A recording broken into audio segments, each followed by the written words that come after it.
Welcome back, guys. In this episode, we're gonna see if the Zman Crusteaz still work to catch barred surf perch. This video is brought to you by Carl's Fishing and Outdoors. At shopcarls.com, use my code HOOKTOCOOK10 to get $10 off your next order at Carl's. This is only for Carl's Club members, but you can get a free trial for 30 days and still use my code. They have a great fresh and saltwater selection. This is where I get my fluorocarbon leader from 30 pound all the way to 60 pound. These leaders really came in clutch on my last yellowtail trip. Check out the link in the description for more. If you guys have been following for a while, you know that back in 2018 or so, Bob showed us the Zman Crusteaz. Okay guys, here it is. It's the Zman Crusteaz, okay? Motor oil. This is the big secret, okay? Looks like a sand crab and they eat it all day. That's the bait. And we caught so many fish on it, and they were really good quality. And since then, they haven't really been spoken about quite as much as we used to back then. So today, out of curiosity, let's throw this and see if it works. But without further ado, let's go ahead and rig the bait, show you guys how it's done if you guys haven't seen the Crusteaz before. I'm gonna go over a couple things that make it really special. It is a little tougher to rig. There's an extra step versus the crappie slider, but what makes it worth it is this bait right here. It's supposed to look like a sand crab. Well, it's supposed to look like something for freshwater. It's made for freshwater, but it worked really well for surf perch. But if you guys look, it's super elastic. You guys see that? It stretches and it's just super, super durable. So you could literally catch a limit on one bait. So it's just made of what Z-Man calls Elastec. Let's see if we can rig it and catch a few fish on it, see if it still works. And again, I'm going to show you how to rig it right now. Basically, it is your same Carolina rig setup. If you guys haven't seen that video, I'm going to go ahead and leave a link right here so you guys can check that out. But let's go ahead and split the tail, which when they package them, there is that little piece of Elastex right there that you just want to break apart so that these little arms can flop around freely in the water. That's definitely an attractant for this bait. And then you could actually see which side is the top side, which there's eyes right there. I actually like to rig it inverted because on the hook, this part of the hook will be facing downward. And when it swims through the water, that part is down and then the top part is the top. And that's basically the same when you're rigging a grub style bait. Some of them you can tell which side is the top and which one's the bottom. I like having my hook point pointing down because that's just the way that it swims. But this material is a bit more challenging to get your hook through compared to your regular soft plastics. And then also, just another tip, do not store these with your normal soft plastics or they will melt together. Now that I have it strung on, I don't string it on all the way. You want to add a drop of super glue before you put it in all the way. Right along the shank, you're gonna want to add a little bead of super glue. And that's going to keep that elastic material in position. Just give it a second to dry once you get it on there. But with this material, it makes it a lot harder to just stay on the hook without that super glue. But there you have it. Have it rigged with a size 3 hook. That's the profile right there. That's what you want. This is the motor oil color, and I'll leave a link below with the hook and the Crusteaz if you guys want to check them out for yourselves if you haven't yet. But now that we have it all rigged up, let's see if we can catch some fish on it. For this trip, I'll be using the Okuma Hawaiian Custom with the Quantum Reliance reel. This one's the 4000 series. It doesn't have to be too small. It's actually nice that it is a little heavier to be able to counterbalance this long rod. This one's 10'6", and I'm throwing 1.5 ounces in terms of the weight. So should be pretty good in terms of the ability to cast and retrieve and set the hook too. That softer tip and the parabolic nature of this rod allows for the hook to stay pinned. See, that bend goes all the way down, pretty much. So this will allow for long casts and some secure hook sets. The water's kind of dirty. There is a lot of seaweed along the beach, and the wave power tonight should be real strong, but today we're looking at about a 250 wave power, so we should not expect any big sweeper waves today. Ooh, I just got hit hard. Hard hit. Oh, there's a fish. There's a fish. Nice. Nice, nice, nice, nice. Definitely feels good on the Okuma Hawaiian. Oh, he popped off. Ah, he popped off.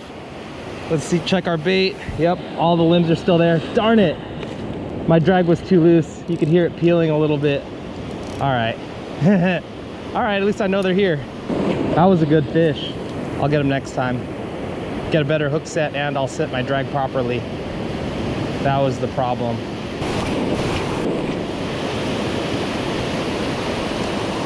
There's one. Stay on. Stay on. Stay on, buddy. Stay on. Not a giant, but feels like a keeper. Oh, yeah, it is. That's a keeper on the Crusteaz. Yeah, see, got him on that bottom jaw.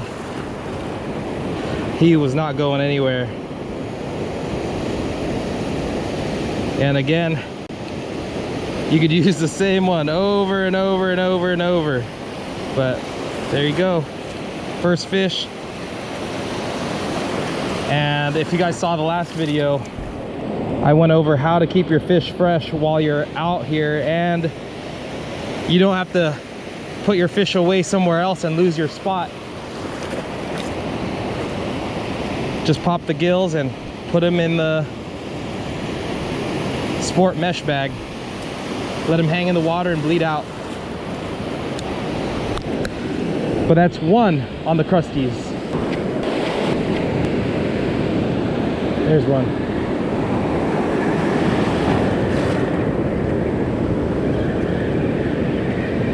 Not sure if it's a really good one or if it's just spinning. Might be just spinning. Not really feeling big head shakes, but it's not a tiny one. It's definitely, yeah, actually it is. It was just spinning through the water. All right, this is not a keeper size. Go ahead and put him back. See you, bud. Yeah, sometimes those fish, they're deceiving. They'll be spinning in the water, creating a bunch of drag when you're bringing them in, and it definitely felt a lot heavier than it actually was.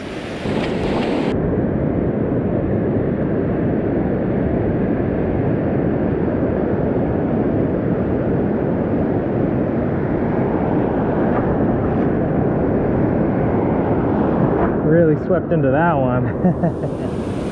Might be spinning in also.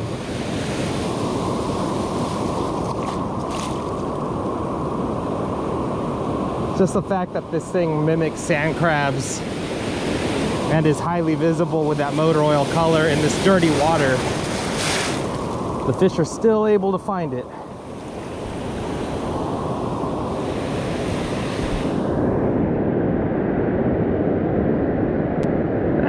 That's keeper size right there. Keeper size for today. That's 3 so far on the same bait. Oh, but it did tear the arm off. Darn. 3 fish and the bait is compromised. Normally it lasts a bit longer, but especially when you have these small fish or the ones that just aren't super big, they really get the limbs instead a lot of the time. But theoretically, you should be able to get quite a bit of fish on one bait. But technically, I caught 4 on it and got bit like 5 times, 6 times. I'll go ahead and swap baits real quick, put a new one on there. When it comes to the retrieve, it's just a constant retrieve to where you feel the weight, because you just want your crusties to be in line with the weight. If you let it sit too long, it could tangle up your leader. So just be mindful of it, just constant pressure on that weight. You don't have to burn it in, make it too fast, but just keep that constant pressure. You could use the rod tip every now and then to make contact with your sinker. That's the retrieve. And then when you get a bite, reel into it and lift your rod tip closer to a 45-degree angle, or more horizontal instead of straight up and down.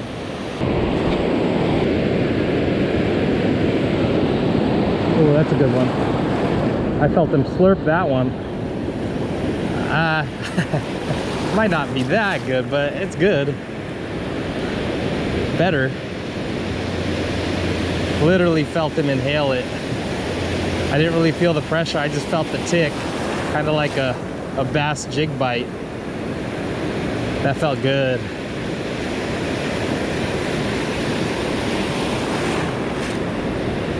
Yeah, definitely a better grade fish. Best one of the day so far. Which isn't really saying much.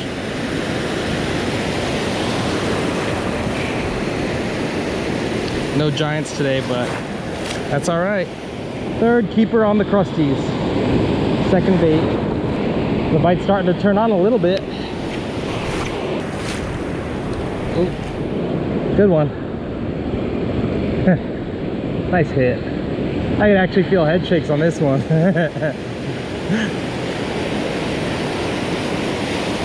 Putting some load on that rod. Oh yeah. Oh yeah, best one of the day so far. By far. Yeah, bud. On the crusties. And the bait looks like it's still fine. Just goes to show, even when your bait's close, don't stop retrieving normally. Don't just burn it in because you're past where you think they are. They could surprise you. 5th fish, halfway to limits, and here's another one. All right, fish number 6 on the crusties. Well, it feels like a keeper. Actually getting some head shakes out of it, so. But let's not count our eggs until they're hatched. Let's get this fish in hand. Yep. He'll keep, but barely.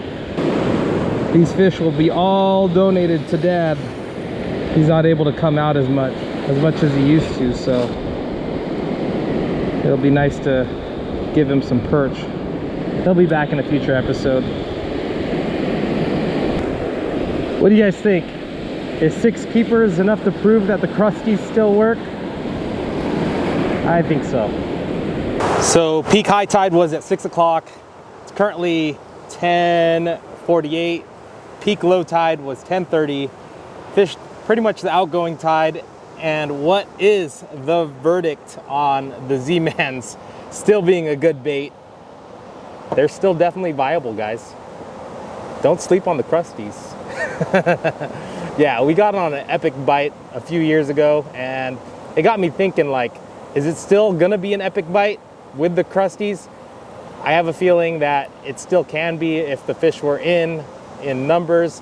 Pretty interesting, something I've always wanted to do, especially recent. But if you guys enjoyed the video, definitely leave a thumbs up, subscribe if you haven't, and if you guys want to check out some of the older videos, I'll leave links right here to the videos where Bob was really doing great on the crusties, catching big fish and lots of them. Enjoy those videos too. We'll catch you guys on the next one.